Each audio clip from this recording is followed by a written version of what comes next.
Study माई वे channel में आपका स्वागत है। अगर आपको हमारी ये वीडियो अच्छी लगे तो आप हमारे यूट्यूब चैनल स्टडी माई वे को ज़रूर सब्सक्राइब करें। आज हम जो है नई बुक शुरू करने वाले हैं और उसका पहला चैप्टर हमने आज स्टार्ट किया है। तो आज हम जो अपनी वीडियो है वो पहले अध्याय से स्टार्ट करेंगे। मैंने जो आज बुक ली है उसका पहला अध्याय है, ये पहला चैप्टर है। तो इस चैप्टर का नाम है भूगोल, विश्व का भूगोल। तो जल्दी से स्टार्ट करते हैं क्योंकि इसमें थ्योरी है जो मैं साथ साथ में पढ़ूंगी। कुछ हमारे ऑब्जेक्टिव टाइप क्वेश्चंस भी यहाँ पे रहेंगे, मल्टी चॉइस क्वेश्चंस, और कुछ वन लाइनर क्वेश्चंस भी हम अटेम्प्ट करेंगे। तो ज़्यादा ना बोलते हुए स्टार्ट करती हूँ क्योंकि वीडियो काफ़ी लंबी हो जाती है। तो स्टार्ट करते हैं। भौगोलिक शब्दावली सिद्धांत विद्वान आकृति। तो ये लाइनें हैं, थोड़ी सी फटाफट से पढ़ देती हूँ, आपके लिए काफ़ी इंपॉर्टेंट लाइंस रहेंगी ये। भौगोलिक विद्वान एवं सिद्धांत। एनेक्सीमेंडर प्रथम व्यक्ति था जिसने विश्व का मानचित्र मापक पर बनाया था। भूगोल शब्द का सर्वप्रथम प्रयोग ग्रीक विद्वान एरोस्टोनिस ने किया था, जिसे अब भूगोल का पिता भी कहा जाता है। इन्होंने ही सर्वप्रथम पृथ्वी की परिधि का लगभग सही मापन किया। फ्रेडरिक रैटजेल को मानव भूगोल का पिता कहा जाता है। तो याद रखिए, मानव भूगोल का जो पिता है वो फ्रेडरिक रैटजेल को कहा जाता है, जिनका प्रसिद्ध ग्रंथ एंथ्रोपोजियोग्राफी था। ठीक है जी। तो ये आप देख रहे हैं, हर लाइन जो है वो वैसे एक क्वेश्चन है। 1543 ईस्वी में सर्वप्रथम कोपरनिकस पोलैंड वासी थे जो ने पृथ्वी के स्थान पर सूर्य को केंद्र में स्वीकार किया और सौरमंडल की खोज की। नेक्स्ट पे चलते हैं। ग्रहों की गति का नियम केपलर ने प्रतिपादित किया। महाद्वीपों की उत्पत्ति के लिए ए वैगनर ने महाद्वीपीय विस्थापन की संकल्पना दी। तो कॉन्टिनेंटल ड्रिफ्ट की संकल्पना किसने दी है? ए वैगनर ने दी है। ठीक है जी, अल्फ्रेड वैगनर। तो नेक्स्ट चलते हैं। समान स्थलों को मिलाने वाली रेखाएं। तो फटाफट से पढ़ लेते हैं। आइसोबात किसे कहा जाता है? समान सागरीय गहराई के स्थानों को मिलाने वाली रेखा को बोला जाता है आइसोबात। आइसो हाइट किसे कहा जाता है? समान वर्षा वाले स्थानों को मिलाने वाली रेखा। नेक्स्ट पे चलते हैं। आइसोप्लेथ। आइसोप्लेथ किसे कहा जाता है? किसी मानचित्र पर अंकित वह काल्पनिक रेखा जो एक समान अभिक्रिया को दर्शाने वाले बिंदुओं को जोड़ती है। तो ये आते हैं क्वेश्चंस के बारे, ऐसी लाइंस दी होती है तो बोला जाता है इसे क्या कहा जाता है। तो आप देखिएगा इनको जरूर। आइसोहेलाइन। हेलाइन अगर हम देखें तो ये किसे कहा जाता है? समान लवणता के स्थानों को मिलाने वाली रेखा। नेक्स्ट देखते हैं। आइसोबार। आइसोबार किसे कहा जाता है? समान वायुदाब के स्थानों को मिलाने वाली रेखा को आइसोदाब कहा जाता है, बार कहा जाता है। नेक्स्ट चलते हैं। आइसोथर्म। आइसोथर्म किसे कहा जाता है? समान तापमान के स्थानों को मिलाने वाली रेखा को। तो नेक्स्ट चलते हैं। भौगोलिक शब्दावली। अब भौगोलिक शब्दावली में देख लेते हैं। ओसांक किसे कहा जाता है? जिसे इंग्लिश में बोलते हैं ड्यू पॉइंट्स। ओसांक। वायु के जिस तापमान पर जल अपनी गैसीय अवस्था से तरल या ठोस अवस्था में परिवर्तित होता है उसे ओसांक कहते हैं। तो ये क्वेश्चन बड़े इंपॉर्टेंट है फ्रेंड्स। ये जितने भी आप लाइंस पढ़ रहे हैं, ये हर लाइंस में एक या दो क्वेश्चन निकल जाते हैं बड़े आराम से। ठीक है, तो ओसांक फिर से पढ़ते हैं। ड्यू पॉइंट किसे कहा जाता है? वायु के जिस तापमान पर जल अपनी गैसीय अवस्था से तरल या ठोस अवस्था में परिवर्तित होता है उसे ओसांक कहते हैं। नेक्स्ट चलते हैं। ओस। ओस सुना है आपने? ड्यू ड्रॉप्स बोलते हैं कई बार हम, ओस जो घास पे होती है ना। तो पढ़ते हैं क्या है ये। धरातल के सन्निकट की वायु में उपस्थित जल बाष्प जब संघनन प्रक्रिया द्वारा बूंदों में परिणत हो जाती है तो उन्हें ओस कहते हैं। ठीक है जी। तुषार। तुषार को बोलते हैं फॉरेस्ट। तो ये जंगल नहीं है, ये तुषार है। फॉरेस्ट, फ्रोस्ट, फ्रोस्ट भी बोलते हैं। आई थिंक प्रोनाउंसिएशन इसकी यही होगी। तो देखते हैं। धरातल पर जब तापमान हिमांक से नीचे आ जाता है तो वायुमंडल में उपस्थित जल बाष्प बूंदों के रूप में ना बनकर हिमकणों के रूप में बदल जाता है, जिन्हें तुषार या पाला फ्रॉस्ट कहते हैं। हम बोलते हैं ना कि कई बार कि बड़ा आज बड़ा पाला पिया, मतलब एक बर्फ की तरह पतली पतली सी जो होती है उसे बोलते हैं ये तुषार। नेक्स्ट पे चलते हैं कोहरा। कोहरा बोलते हैं फोग। धरातल से सटी हुई जलवाष्प युक्त वायु जब बृहत पैमाने पर शीतल होती है तो उसे जलकण के कारण पारदर्शिता प्रभावित होती है, तो उसे ही क्या कहते हैं, कोहरा। उसे बोलते हैं कोहरा कि बड़ा कोहरा। कई बार सर्दियों में जाते हैं तो इतना कोहरा बड़ा होता है कि गाड़ी चलाते समय आगे की कुछ भी दिखाई नहीं देता है, और तब एक्सीडेंट बड़े ज़्यादा, कई बार न्यूज़ में आप देखते हैं कि कोहरे की वजह से मतलब एक्सीडेंट, कितने ज़्यादा एक्सीडेंट हुए, है ना, तो वो ही कोहरा है ये। आगे है धुंध। धुंध, जब कोहरा घना ना होकर हल्का पतला होता है तो उसे धुंध कहा जाता है। ठीक है जी। धुआंसा, स्मोक बोलते हैं जिसे, ये कल कारखानों वाले क्षेत्रों में उत्पन्न होता है, इसे धुएं का कोहरा भी कहा जाता है। ठीक है जी। नेक्स्ट पे चलते हैं पठार, प्लेट्यू बोलते हैं जिसको इंग्लिश में। ये क्या होते हैं, समतल भूमि की तुलना में उच्च स्तर विस्तृत भूखंड को पठार कहते हैं। ठीक है जी। नेक्स्ट चलते हैं प्रायद्वीप, पेंसुलान सुला, है ना, तो समुंदर की ओर बढ़ा हुआ भूमि का एक भाग जो 3 ओर से समुंदर से घिरा होता है, 3 ओर से, ठीक है, तो उसे बोलते हैं प्रायद्वीप, प्रायद्वीप। तो नेक्स्ट चलते हैं प्रवाल, जिसे कोरल बोलते हैं। चूना स्ट्रॉबेरी एक समुद्री पोलिप जो उष्ण क्षेत्र में स्थित उतले समुद्र में कॉलोनी में पाया जाता है, ये क्या बोला जाता है, इसको प्रवाल वित्तियां को बनाता है, तो इसे बोलते हैं प्रवाल। नेक्स्ट पे चलते हैं पलाया। पलाया किसे कहा जाता है, अंतःस्थलीय अपवाह बेसिन का निम्न केंद्रीय भाग पलाया न्यून वर्षा के क्षेत्रों में पाए जाते हैं। तो नेक्स्ट पे चलते हैं मानसून। मानसून किसे कहते हैं, एक बृहत क्षेत्र पर पवनों की दिशा से संपूर्ण प्रत्यावर्तन जिससे ऋतु परिवर्तन होता है उसे बोलते हैं मानसून। ठीक है जी। महाखड, जिसे गोर्ज भी बोला जाता है, खड़ी या चट्टानी पार्श्वों वाली जो गहरी घाटी होती है उसे बोला जाता है खड, महाखड या गोर्ज। ठीक है। नेक्स्ट चलते हैं मैदान, जिसे प्लेन भी कहा जाता है। समतल अथवा मंद तरंगित, ठीक है जी, तरंगित कलर और चूज करे, कोई ब्लू करते हैं, ठीक है। तो विस्तृत क्षेत्र जो होते हैं उन्हें बोला जाता है मैदान। आगे चलते हैं बलन। बलन होता है फोल्डिंग, बलन। ठीक है जी। भूपट्टी के क्षेत्र के किसी क्षेत्र में संपीड़न के परिणाम स्वरूप चट्टानों में आया मोड़ जो होता है उसे कहा जाता है बलन। ठीक है। भूपट्टी के किसी क्षेत्र में संपीड़न के परिणाम स्वरूप जो चट्टानों स्तरों में आया मोड़ है उसे बोला जाता है बलन। आगे चलते हैं विसर्प। विसर्प किसी मंद गति से बहने वाली नदी की धारा के भाग से एक सुस्पष्ट बिलियाकार मोड़। विवर्तनिक, टेक्टोनिक बोलते हैं जिसको, भूगर्भ से उत्पन्न बल जो भू आकृतिक लक्षणों से बृहत परिवर्तन लाते हैं उन्हें कहा जाता है विवर्तनिक, टेक्टोनिक। ठीक है जी। हिमनद, ग्लेशियर, हिम एवं बर्फ की संहति जो अपने जमाव के स्थान से धीरे धीरे बाहर की ओर खिसकती रहती है उसे कहा जाता है हिमनद। आगे चलते हैं ह्यूमस। ह्यूमस होती है मृदा में उपस्थित मृत जीव अंश, जीवों के अंश जो मरे हुए जीवों के अंश होते हैं उन्हें बोला जाता है ह्यूमस आ गई हो, है ना, ह्यूमस बोलते हैं ना, ह्यूमस आ गई बोलते हैं ऐसे हम, आ गई है ह्यूमस आ गई है वहां पे, है ना। ठीक है। नेक्स्ट पे चलते हैं। आप अगर आपको लगता है कि आपको स्क्रीनशॉट करना चाहिए तो स्क्रीनशॉट भी करना, लेकिन मेरा एक सजेशन जरूर रहेगा, स्क्रीनशॉट जरूर आप करके रखिए, लेकिन इन्हें एक बार पढ़िए। जो मैं बोल रही हूँ, मतलब मैंने जो एक बार लाइन रिपीट की है एक बार सुनिए।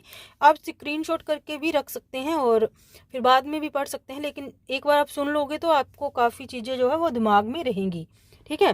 तो चलते हैं नेक्स्ट पे। क्षिप्रिका, किसी नदी का बहभाग यहाँ जल की गति बहुत तीव्र होती है क्योंकि नदी के तली में उपस्थित कठोर चट्टानों में अवरोध पैदा होता है, तो उसे बोला जाता है क्षिप्रिका। नेक्स्ट है अपवाह क्षेत्र। वह क्षेत्र जो एक नदी, मुख्य नदी और उसकी सहायक नदियों द्वारा अपवाहित होता है उसे कहा जाता है अपवाह क्षेत्र। आधार शैल, मृदा तथा अपक्षेत्र पदार्थ के नीचे उपस्थित कठोर जो चट्टानें होती हैं उन्हें कहा जाता है आधार शैल। उप महाद्वीप, सब कॉन्टिनेंट क्या होते हैं? एक बड़ी भौगोलिक इकाई जो शेष महाद्वीप से अलग एक विशिष्ट पहचान रखती है उसे कहा जाता है उप महाद्वीप। जलोढ़ मैदान, नदी द्वारा लाए गए जलोढ़ अथवा महीन सामग्री द्वारा निर्मित भूमि का एक समतल जो क्षेत्र होता है उसे कहा जाता है जलोढ़ मैदान। जलवायु क्लाइमेट, किसी समय अवधि में लगभग 30 वर्ष या उससे अधिक पृथ्वी के धरातल के एक विस्तृत क्षेत्र की औसत मौसमी दशाएं उसे कहा जाता है जलवायु। ठीक है जी। जट प्रवाह, अत्यंत प्रबल एवं अचर पछुआ पवन जो क्षोभ सीमा के एकदम नीचे बहती है। ज्वार नदमुख, नदी का ज्वारीय मुख जहां ताजा और लवणीय जल मिल जाते हैं उसे कहा जाता है ज्वार नदमुख। आगे चलते हैं। लेक, झील कहा जाता है जिसे, पृथ्वी के धरातल के एक धंसे हुए भाग पर जल की उपस्थिति जो चारों ओर से भूभाग से आवृत हो उसे झील कहा जाता है। ठीक है जी। तट, स्थल और समुद्र के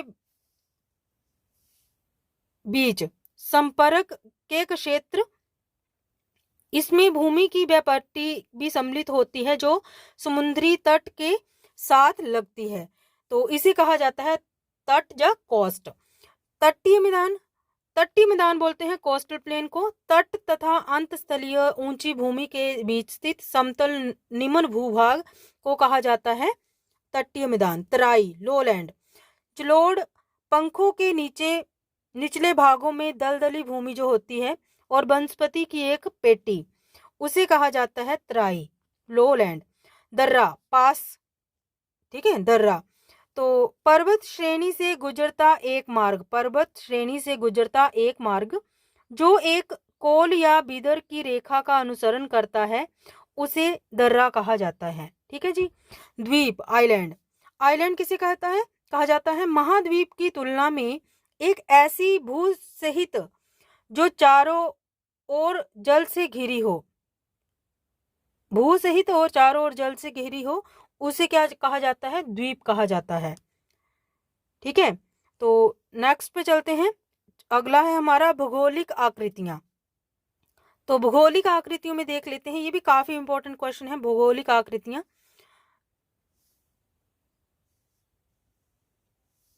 सबसे पहले देखते हैं यू आकार की घाटी, यू शेप वैली। पहाड़ों पर पहले से मौजूद नदी घाटी में हिमानी के लंबवत अपरदन से यू आकार की घाटी का निर्माण होता है। ठीक है जी, यू आकार की घाटी तो देख लेना, ये काफी इंपॉर्टेंट है और काफी बार ये क्वेश्चंस आते हैं। ठीक है, निलंबित या लटकती घाटी, हैंगिंग वैली बोलते हैं जिसे, जब किसी मुख्य हिमनद से कोई सहायक है ना हिमनद आकर मिलता है तो सहायक हिमनद घाटी मुख्य हिमनद घाटी पर लटकती सी प्रतीत होती है जिसे लटकती घाटी कहते हैं। ठीक है, आगे चलते हैं। हिमगह्वर या सर्क बोलते हैं जिसे, जब किसी पर्वतीय भाग से हिमानियां हटती हैं, जब किसी पर्वतीय भाग से हिमानियां हटती हैं तो वहां आराम कुर्सी की तरह की आकृति बनती है जिसे सर्क कहते हैं। ठीक है, एरीट, एरीट किसे कहा जाता है? किसी पर्वत के दोनों ओर सर्क के विकसित होने से मध्य का भाग अपर्दित होकर नुकीला हो जाता है जिसे एरीट कहते हैं। ठीक है, आपको खुद पता चल रहा होगा कि ये कितनी इंपॉर्टेंट लाइन है अगर आपने कोई क्वेश्चन मतलब एग्जाम दिया हो, है ना। गिरी श्रिंक या हॉर्न, तो जब किसी पर्वतीय भाग पर चारों ओर से सर्क बनने लगते हैं, है ना, ये ऊपर वाला हमने पढ़ा दोनों ओर से, पर जो हॉर्न होते हैं वो सर्क जो है वो चारों ओर से बनने लगते हैं, तो बीच का जो नुकीला शीर्ष जो है वो हॉर्न जैसा प्रतीत होता है, तो उसे हॉर्न कहते हैं। स्विट्जरलैंड का मैटरहॉर्न विश्व का प्रसिद्ध है। तो 2 क्वेश्चन यहाँ से निकल जाते हैं, है ना, कि स्विट्जरलैंड का जो मैटरहॉर्न है वो विश्व का प्रसिद्ध मतलब हॉर्न है। ठीक है। नू नाटक। नू नाटक किसे कहा जाता है? किसी पर्वतीय भाग में हिम आच्छादन के बावजूद चट्टानों के निकले हुए ऊंचे टीले नू नाटक कहलाते हैं। नू नाटक कहलाते हैं। ठीक है जी। हिमोड। हिमानियों द्वारा अपर्दित व परिवहित पदार्थों का निक्षेप हिमोड कहलाता है। ठीक है। नेक्स्ट पे चलते हैं। ड्रमलिन।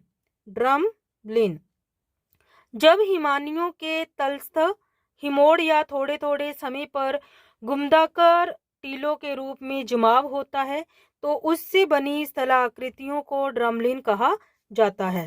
दोबारा से पढ़ते हैं। ड्रमलिन क्या होता है? जब हिमानियों के तलस्थ हिमोड का थोड़े थोड़े समय पर गुम्फाकार टीलों के रूप में जमाव होता है तो उससे जो बनी स्थलाकृतियों को ड्रमलिन कहा जाता है। ठीक है जी। तो नेक्स्ट पे चलते हैं। शत्रक शैल या गारा। ठीक है। मशरूम रॉक कि एक पत्थर ही है, पत्थर मतलब एक चट्टान जिसकी आकृति कैसी होगी? मशरूम की जैसे उस पे एक छतरी होती है ना। तो ये पवन के अपघर्षण से बनी वह आकृति है जो कुकुरमुते जैसी लगती है। चट्टानों के निचले भागों में अधिक कटाव होने के कारण ऐसी आकृति बनती है। ठीक है जी। नेक्स्ट है यूजन यूगेन या यूजन। ठीक है। ये दावत नुमा आकृति है। ये दावत नुमा आकृति है जिसका निर्माण कहाँ होता है? वहां होता है जहां मुलायम और कड़ी चट्टानों की पर। तो नेक्स्ट है यूगेन। ये दावत नुमा आकृति है ना, जिसका निर्माण वहां होता है यहाँ मुलायम और कड़ी चट्टानों की परतें क्षैतिज अवस्था में होती हैं। चट्टान की दरारों में ओस भरने और रात में तापमान कम होने से मुलायम चट्टानों का अपर्दन होने लगता है। कठोर चट्टानी भाग टोपी की भांति नजर आता है। इन्हें ही यूगेन कहते हैं। ठीक है। तो चलते हैं नेक्स्ट पर। यारडांग। यारडांग क्या होता है? कड़ी और मुलायम चट्टानों की परतें जब पवन की प्रवाह की दिशा में होती हैं तो कड़ी चट्टानों की अपेक्षा मुलायम चट्टानें अधिक कटने लगती हैं और वहां नालीनुमा गड्ढे बन जाते हैं। इसे ही यारडांग कहा जाता है। ठीक है। ये भी काफी इंपॉर्टेंट है। यारडांग भी मैंने मतलब एग्जाम में देखा, ये क्वेश्चन आया है कि यारडांग किसे कहा जाता है। एक लाइन दी थी कि यारडांग, इनमें से यारडांग क्या है ना। तो नेक्स्ट है गुवंद आकार टीला या इंसेलबर्ग। इंसेलबर्ग पवन के प्रभावकारी अपर्दन से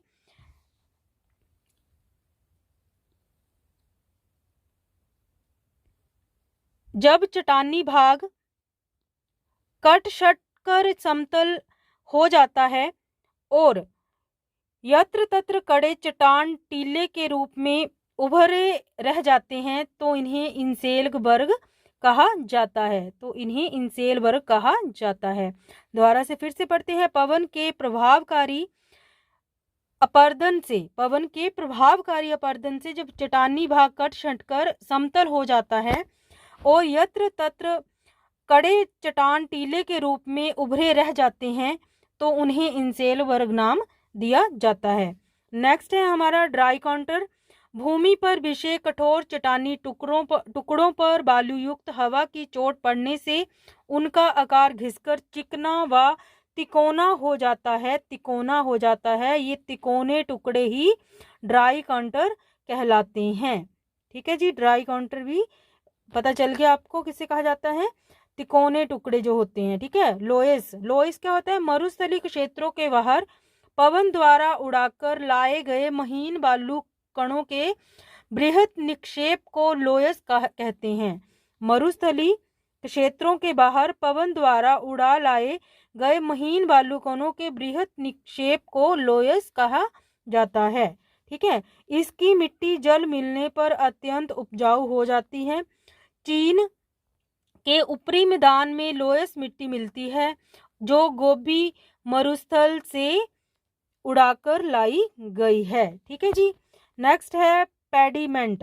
पेडीमेंट क्या होता है? मरुस्थलीय प्रदेशों में किसी पर्वत, पठार, इंसेल वर्ग पद्य प्रदेशों में मिलने वाले सामान्य ढाल युक्त अपर्दित शैल सतह वाले मैदान की पीडमेंट को पीडमेंट कहा जाता है। ठीक है जी, पीडमेंट तो नहीं है वैसे, ये पेडीमेंट, पेडीमेंट कहा जाता है, यहाँ पे मिस्टेक है, पेडीमेंट कहा जाता है। नेक्स्ट पे चलते हैं, तटीय कगार या भृगु। ठीक है, तटीय आकार या भृगु। जब समुद्र तट बिल्कुल खड़ा हो तो उसे क्लिफ या भृगु कहते हैं, क्लिफ या भृगु कहते हैं। तटीय कंदरा, तटीय चट्टानों के बीच में यहाँ संधियां, भ्रंश, कमजोर चट्टानें मिलते हैं। वहाँ सागरीय तरंगे तेजी से अपरदन करती हैं, जिससे वहाँ तटीय कंदरा जो है वो उसका निर्माण हो जाता है। नेक्स्ट है स्टैक।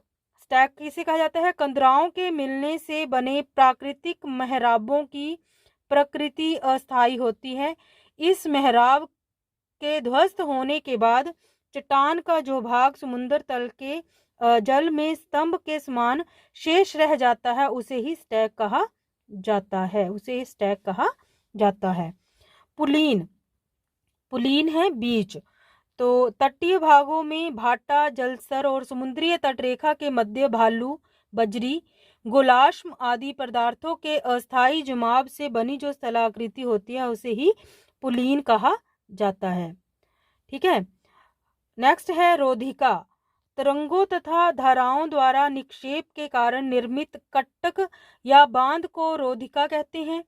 जब रोधिकाओं का निर्माण तट से दूर एवं तट के प्राय समानांतर होती है तो उसे अपतट रोधिका कहा जाता है। ठीक है, नेक्स्ट चलते हैं नदी विसर्प। नदी विसर्प किसे कहा जाता है? मैदानी क्षेत्रों में नदी की धारा दाएं बाएं बल खाती हुई प्रभावित होती है और विसर्प बनाती है। ये विसर्प एस आकार की होती है। विसर्प किस आकार की होती है? ये एस आकार की होती है। नेक्स्ट है गोखुर झील। गोखुर झील ओक्सबर्ग लेक। जब नदी अपने विसर्प को त्याग कर, जब नदी अपने विसर्प को त्याग कर सीधा रास्ता पकड़ लेती है तब नदी का अवशिष्ट भाग गोखुर झील या शार्डन झील कहलाता है। ठीक है, विसर्प को त्याग कर जब नदी सीधा रास्ता पकड़ लेती है तब नदी का अवशिष्ट भाग गोखुर झील कहलाता है। नेक्स्ट है हमारा डेल्टा। डेल्टा है निम्नवर्ती मैदानों में ढाल की न्यूनता व अवसादों की अधिकता के कारण नदी की परिवहन शक्ति कम होने लगती है एवं वह अवसादों का जमाव करने लगती है। इससे डेल्टा नुमा, डेल्टा पता है आपको दिया इन्होंने आकृति, इसकी त्रिभुज आकार है ना, डेल्टा नुमा आकृति बनाती है। नेक्स्ट है जल प्रपात। जल प्रपात, जल प्रपात जिसे बोलते हैं वाटरफॉल, वाटरफॉल बोलते हैं जल प्रपात को, हिंदी में ये शब्द है इसके लिए। जब नदियों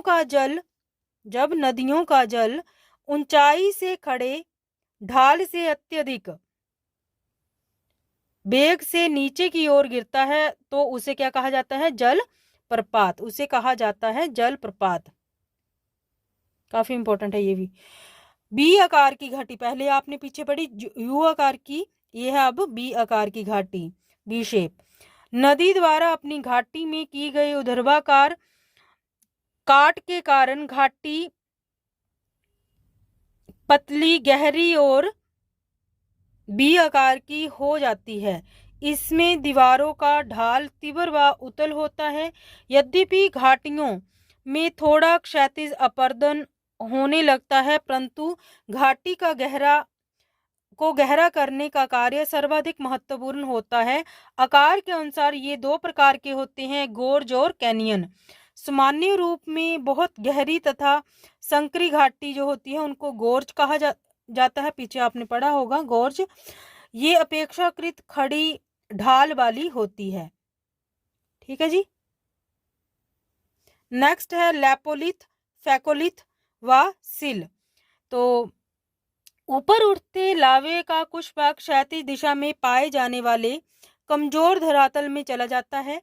यहाँ ये अलग अलग आकृतियों में जम जाते हैं। यदि ये तश्तरी के आकार में जम जाए तो लैपोलिथ कहलाते हैं। किस आकार में? तश्तरी, सौसर, है ना। और कई बार अंतर्वेदी आग्नेय चट्टानों का मोड़दार अवस्था में अपनति के ऊपर व अवनति के तल में लावा का जमाव पाया जाता है। ये परतनुमा लहरदार चट्टानें एक निश्चित वाहक नली में मैग्मा भंडारों से जुड़ी होती हैं जो क्रमशः बैथोलिथ में विकसित होती हैं। ये ही फैकोलिथ कहलाते हैं। ठीक है। अंतर्वेदी आग्नेय चट्टानों का क्षैतिज जल में एक चादर के रूप में ठंडा होना सील या शीट कहलाता है। ठीक है। अंतर्वेदी आग्नेय चट्टानों का क्षैतिज तल में एक चादर के रूप में ठंडा होना सील, है ना, या शीट कहलाता है। जमाव की मोटाई के आधार पर इन्हें विभाजित किया जाता है। कम मोटाई वाले जमाव को शीट व घने मोटाई वाले को क्या कहा जाता है?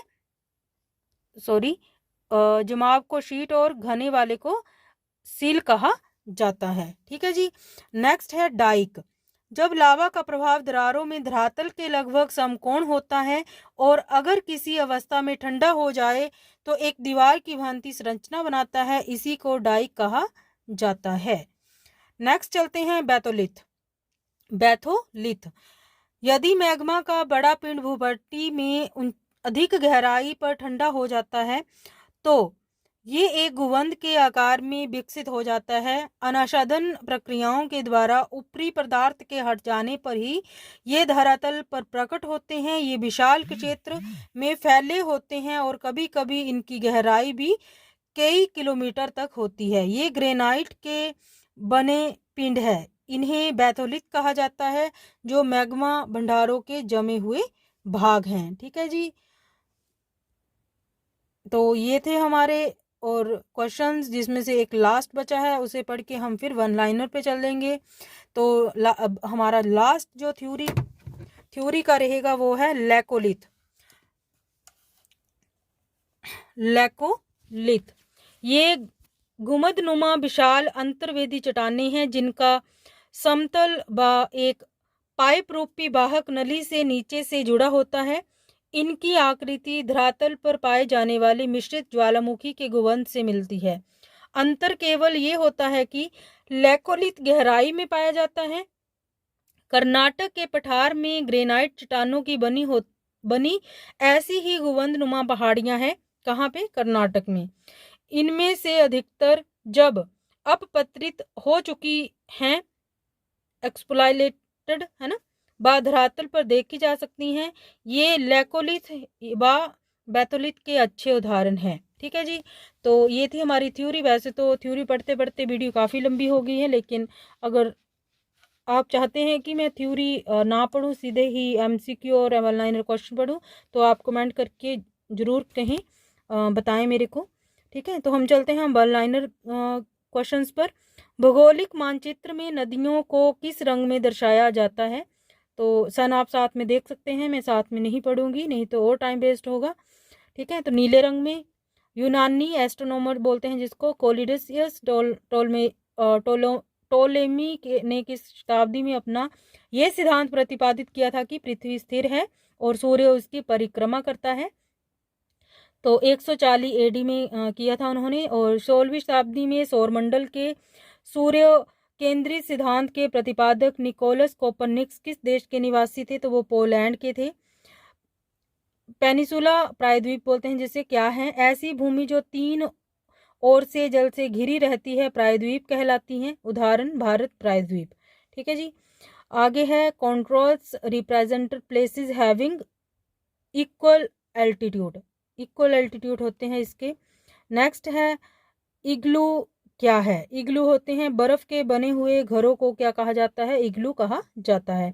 समान वायुमंडलीय दबाव वाले स्थानों से गुजरने वाली मानचित्र पर खींची जाने वाली रेखा जो होती है उसे कहा जाता है आइसोबार। आपने अगर याद हो तो ये हमने सारी जो लाइंस हैं वो पढ़ी हैं आइसोबार, और भी कई ऐसी लाइंस पढ़ी थी, देखना आप पीछे। मेसो और ब्यूट किस अभिकर्ता के कार्य से बनते हैं? तो ये वायु से बनते हैं। मेसो मेसो नहीं है, मेसा और व्यूट ये किस अभिकर्ता के कार्य से बनते हैं? वायु से बनते हैं। मध्य प्रदेश के अधिकतर ग्रामीण बस्तियां किस प्रतिरूप में हैं पर हैं? तो ये अर्ध सगुष पर हैं, अर्ध सगुष। ठीक है जी। आइसोहाइटस काल्पनिक रेखाएं मानचित्र पर क्या दर्शाती हैं? समान वर्षा वाले स्थान दर्शाती हैं। ठीक है, आइसोहाइटस काल्पनिक रेखाएं मानचित्र पर समान वर्षा वाले जो स्थान हैं वो दर्शाती हैं। तो ये थे हमारे 1-लाइनर के क्वेश्चंस, और जल्दी जल्दी में हम अब MCQ भी खत्म करते हैं। निम्नलिखित में से कौन सी भू आकृति हिमाच्छादन से संबंधित नहीं है? तो इसका जो सही आंसर रहेगा इंसेलबर्ग। ठीक है, अगर आपने पीछे पढ़ा हो तो इंसेलबर्ग हमने पढ़ा है, ड्रमलिन भी पढ़ा था, मोरेंस भी पढ़ा था। ठीक है, लटकती घाटी भी पढ़ा था, हैंगिंग वैली जो थी, है ना। तो निम्न में से किसने कॉन्टिनेंटल ड्रिफ्ट सिद्धांत, यहाँ पे मेंटल लिख दिया है लेकिन कॉन्टिनेंटल है, ड्रिफ्ट सिद्धांत का प्रतिपादन किया? अगर आपको याद हो तो अल्फ्रेड वैगनर हमने पढ़ा पीछे। स्टेलेग्माइट क्या है? तो ये एक निक्षेपणात्मक भू आकृति है, उसे कहा जाता है। यदि एक मानचित्र आपके सामने रखा है तो दक्षिण दिशा दर्शाएगा मानचित्र का निचला भाग। स्नो लाइन किसे कहा जाता है? तो इसका सी आंसर सही रहेगा, ऊंचाई अधिक तथा यहाँ वर्षा अधिक, बर्फ प्रत्येक स्थान पर स्थायी रूप में स्थित है, स्थायी रूप में मतलब परमानेंट, और पूरे वर्ष पिघलती नहीं है तो उसे स्नो लाइन कहा जाता है। बाइसन क्या है? तो ये कोई दवा नहीं है, तो बाइसन एक अमेरिकी भैंस है। नेक्स्ट क्वेश्चन पे चलते हैं। A narrow stripe of land separating two seas is known as, तो इसे कहा जाता है इस्थमस, भूसंधि। ठीक है, कौन सी प्लेट विवर्तन सिद्धांत का आधार नहीं है? तो ऑप्शन इसके हैं भूमंडलीय जलवायु परिवर्तन, तो ऑप्शन ए ही इसका सही आंसर है, भूमंडलीय जलवायु परिवर्तन।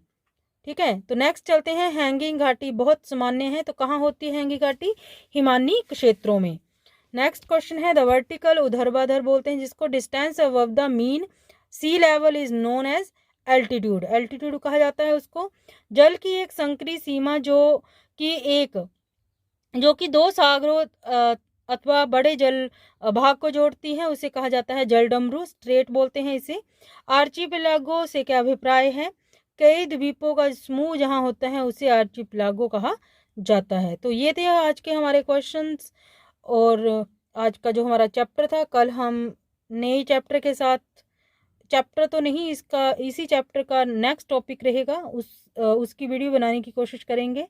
तो तब तक अपना ख्याल रखिएगा। अगर वीडियो अच्छी लगी और आपको लगता है आपको मेरे साथ पढ़ना चाहिए तो आप मेरे चैनल स्टडी माय वे को ज़रूर सब्सक्राइब करें और वीडियो को लाइक, और हो सके तो अपने जो भी फ्रेंड्स होंगे जो तैयारी कर रहे हैं एग्ज़ाम की, उनके साथ शेयर भी आप कर सकते हैं। मैं भी एग्ज़ाम की तैयारी कर रही हूँ और आप भी कर रहे हैं, तो साथ में मिल के करते हैं। तो ओके, बाय बाय।